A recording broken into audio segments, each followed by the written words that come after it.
Hello everyone, कैसे हैं आप सभी। मैं हूं कुलदीप और स्वागत करता हूं आपका मेरे यूट्यूब चैनल के अंदर। आज हम आपके साथ में मैं आपको ग्रुप 1 की है वो पूरी दिखाने वाला हूं कि किस तरह से अपनी स्ट्रेटेजी रहने वाली है, ताकि अपन ईजिली है वो अच्छे स्कोर के साथ में क्या कर सकें, एग्ज़ाम्स क्लियर कर पाएँ। ओके, तो सी एफआर के लिए अगर मैं बोलूँ, एसएफएम के लिए बोलूँ, ऑडिट के लिए बोलूँ एंड लो के लिए बोलूँ, तो सबसे पहले तो अपन देखते हैं अपने पास में टाइम कितना है। अपने पास अप्रोक्सीमेट मान के चलो 80 डेज़ है और 4-5 दिन बचे हैं, वो तो आप वापस से एफआर रिवाइज करोगे, तो उसके लिए मैं उसको अलग से छोड़ देता हूँ। अब सी 80 डेज़ है तो यहाँ पे अपन उल्टा प्लान लेके चलते हैं। ओके, 14th को है वो आपके एग्ज़ाम स्टार्ट होने वाले हैं। ओके, 14th को आपके एग्ज़ाम स्टार्ट होंगे और उससे पहले एटलीस्ट मैं मान के चल रहा हूँ 5 से 6 डेज़ आपको एफआर को देने होंगे। ओके, तो ये मान के चलते हैं 8 मई जो है वो आपकी क्या होगी, आपकी लास्ट रीडिंग डेट होगी। उसके बाद में तो फिर आप एफआर में लग जाओगे। ओके, अब मैं लास्ट रीडिंग से भी लेके चलूँ तो एटलीस्ट सबसे पहले मेरा जो सब्जेक्ट उठाना है, ओके, वो बिकॉज मेरा सेकेंड पेपर है तो मैं इग्नोर नहीं कर सकता हूँ। ओके, तो एटलीस्ट मेरे को यहाँ पे है वो 4 दिन तो है वो किसको देने पड़ेंगे, एसएफएम को देने पड़ेंगे, ताकि मेरा कौन कौन से टॉपिक अच्छे से हो जाए। सिक्योरिटी वैल्यूएशन, ओके, पोर्टफोलियो, ये एक एक दिन मान के चलो। ओके, डेरिवेटिव एंड फॉरेक्स, ये 4 चैप्टर को आपको अच्छे से गो थ्रू करना है। ओके, और ये 4 दिन आपके पास में इन चारों चैप्टर के लिए हैं, और जो भी आपके पास बैलेंस टाइम बचेगा उसमें आपको थ्योरी को अच्छे से करना है। ओके, बाकी आप एडिशनली और भी कर सकते हो, लेकिन इतना मैं टारगेट लेके चल रहा हूँ। अब 8, 7, 6, 5, ओके, तो यहाँ तक जाने के बाद में 4 मई आया। ओके, 4 मई से अब आपको क्या उठाना है यहाँ पे, आपको बिकॉज मेमोरी रिटेन रहना चाहिए, इसीलिए यहाँ पे कंपलसरी हो जाता है कि आप ऑडिट सब्जेक्ट को रखो, क्योंकि ऑडिट को आप ज़्यादा टाइम तक रिटेन नहीं कर पा सकते। अब ऑडिट को आप पढ़ोगे तो मिनिमम मैं मानता हूँ कि आपको नहीं करते भी 5 डे का टाइम आराम से जाएगा। कैसे जाएगा, लाइक सी, अगर मैं सिर्फ ऑडिट की बात करूँ तो यहाँ पे पहले दिन आपको सिर्फ ऐसे करने में चला जाएगा।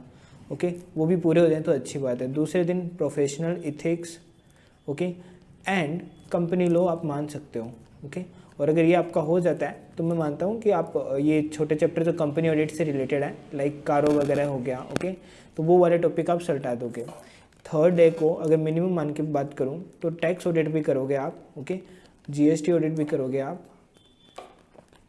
ओके, इतना करने के बाद में फिर आपके मतलब हालत मेरे को पता है क्या होने वाली है, लेकिन इतना करने के बाद में आप ज़्यादा नहीं कर पाओगे। टैक्स ऑडिट अपने आप में बहुत वास्ट और बहुत डिटेल है, उसको मेमोराइज करना थोड़ा मुश्किल है। तो इसके बाद में फिर आपको एकदम हल्का सा जो इजी टॉपिक है वो उठा सकते हो, और वो आपका टॉपिक आ जाता है यहाँ पे internal audit, management audit and operational, या फिर यहाँ पे आप ले लो पीयर रिव्यू या क्वालिटी रिव्यू, पीयर या एंड क्वालिटी रिव्यू। ओके, ये वाला टॉपिक आपको करना है। उसके बाद में डे 4 पे आपको मैं देता हूँ कि इंटरनल मैनेजमेंट ऑपरेशनल ऑडिट।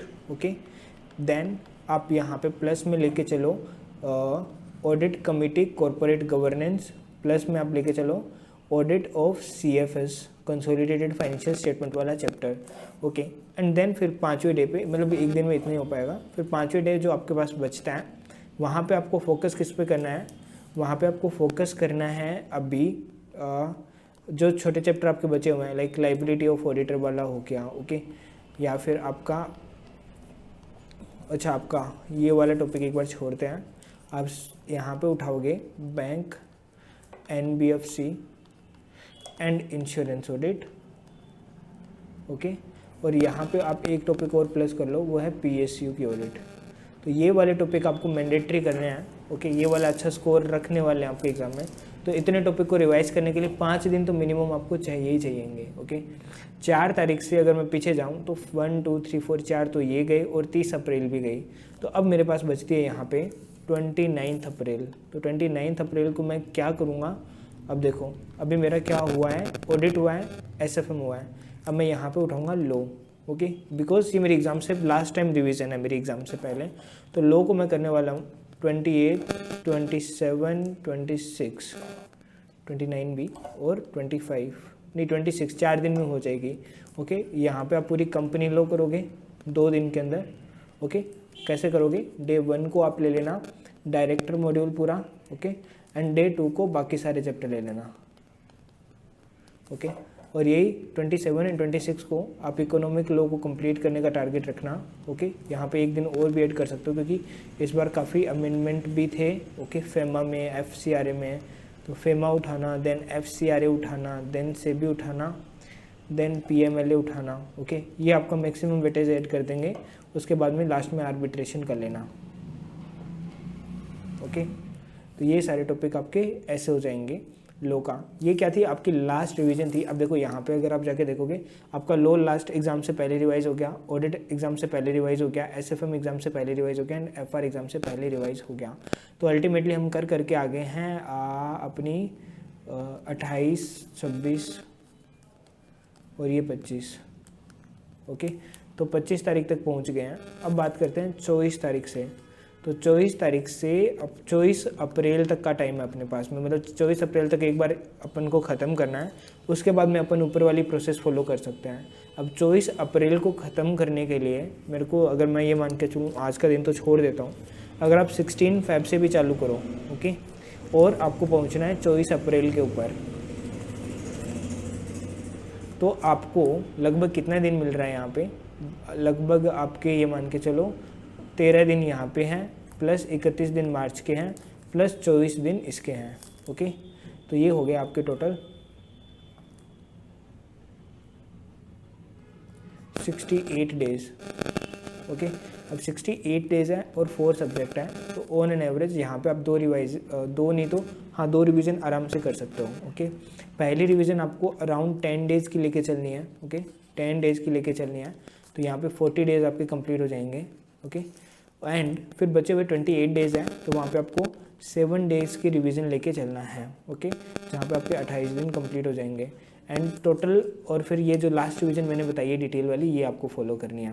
अब कई बार बच्चों का ये होता है कि यार नहीं, मेरे को पहले SFM उठाना है या ऑडिट उठाना है, लो उठाना है, कोई भी उठा लो, आपके पास में 10 दिन है, बस 10 दिन में आपको आउटपुट कितना निकालना है कि आपको पूरा कवर हो जाना चाहिए। जो भी सिलेबस है उसे 10 डेज़ में डिवाइड कर दो और टॉपिक को ऐसे करो कि आपका आराम से हो जाना चाहिए, ओके।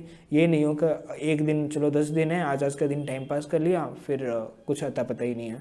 तो आपको वो नहीं करना है। आपको क्या करना है, स्ट्रिक्टली 10 दिन है तो 10 दिन में कंप्लीट होना चाहिए। 10 दिन के अकॉर्डिंग एक दिन में इतना हो जाना चाहिए, तो लगभग कितना आपका होगा, ओके। अपने अकॉर्डिंग टॉपिक उठाओ, कोई दिक्कत नहीं है, ओके। मैं टाइमिंग बता देता हूँ कि आपको किस किस टॉपिक को फोकस ज़्यादा करना है। ये वीडियो मैं FR कवरेज वाले के अंदर दिखाऊँ, ये वाली अभी बनी नहीं है पूरी, कोई नहीं। तो अभी आप इसके ऊपर फोकस करो। लाइक सबसे पहले आपने FR उठाया, 10 डे तक किया उसको, ओके। फिर SFM, फिर 10 डे। ये इसलिए ले रहा हूँ क्योंकि इसके अंदर आप आराम से कर सकते हो, ज़्यादा भागना भी नहीं है। 7-8 घंटे की आराम से स्टडी करोगे ना तो भी हो जाएगा, ओके। बस आपको करना क्या है, ये नहीं कि मल्टीपल टीचर्स रेफ़र किए हैं, टीचर्स आपको एक ही रेफ़र करना है, कॉन्सेप्ट के ऊपर फोकस करना है एंड सारे क्वेश्चंस को है, ओके। SFM के केस में क्वेश्चन सॉल्व करने की ट्राई करना, कुछ कुछ चैप्टर वाइज जो आपको टफ लगे ना उसको सोल्व करना ज़रूर, ओके। हाथों से बस ऑडिट करके नहीं जाना है। FR में आप ऑडिट कर सकते हो, लेकिन स्टिल बिग क्वेश्चन जो आएंगे ना वो आपको हाथों से सॉल्व करने हैं। ऑडिट में भी आपको बस टेस्ट लिखोगे तब हो जाएगी आपकी प्रैक्टिस, और लो के अंदर भी आपकी टेस्ट में प्रैक्टिस हो जाएगी, तो इनकी लिखने की ज़रूरत नहीं है। बट SFM के केस में मैंडेटरी लिखना, क्योंकि है SFM में वो बात है, ओके। हाँ, अगर आपकी करी हुई है क्लासेस, उस टाइम आपने प्रैक्टिस किया है, फिर कोई दिक्कत नहीं आएगी। और तो ये था मेरा पूरा ग्रुप 1 का प्लान, जहाँ पे मैं ये पूरा करूँगा। 10 डेज़ यानी कि 40 दिन आपके ये हो गए, ओके। एंड 28 डेज़ यानी कि 4 सब्जेक्ट है, 7 दिन भी दोगे ना तो सेकेंड रिवीजन आराम से हो जाएगी। और फिर थर्ड रिवीजन में 5 दिन 4 दिन मोर देन इनफ है, ओके। तो ये वाला प्लान आप फॉलो कर सकते हो, ओके। फर्स्ट रिवीजन जो आपको लेके चलनी है, फर्स्ट में आपको देना है 10 डेज़ का टाइम हर एक सब्जेक्ट को, आज से ही देना चालू कर दो जो आपको अच्छा लगे वो। सेकंड में देना है आपको 7 डेज़ का टाइम, अगर आपको लगे कि 6 डेज़ में हो सकता है तो 6 डेज़ दे देना, आपको 3-4 दिन फिर बोनस में मिल जाएंगे, ओके। एंड थर्ड में आपको 4 या फिर 5 डेज़ मैक्सिमम आपको देने हैं, तो उसमें आपका रिवीजन हो जाएगा। 3 रिवीजन होने के साथ में इनके आपको क्या करना है, फर्स्ट और सेकंड के साथ में आपको टेस्ट अटेम्प्ट कर लेना है, यहाँ पे टेस्ट अटेम्प्ट कर लेना। थर्ड में टेस्ट अटेम्प्ट करने की कोई ज़रूरत नहीं है, बस MTP जो आएगी ना ICA की, उसको एक बार अच्छे से देख लेना, गो थ्रू कर लेना, पूरा हो जाएगा आपका, ओके। फर्स्ट और सेकंड के अंदर है वो एक टेस्ट सीरीज़ है, वो अटेंड कर लेना अच्छे से।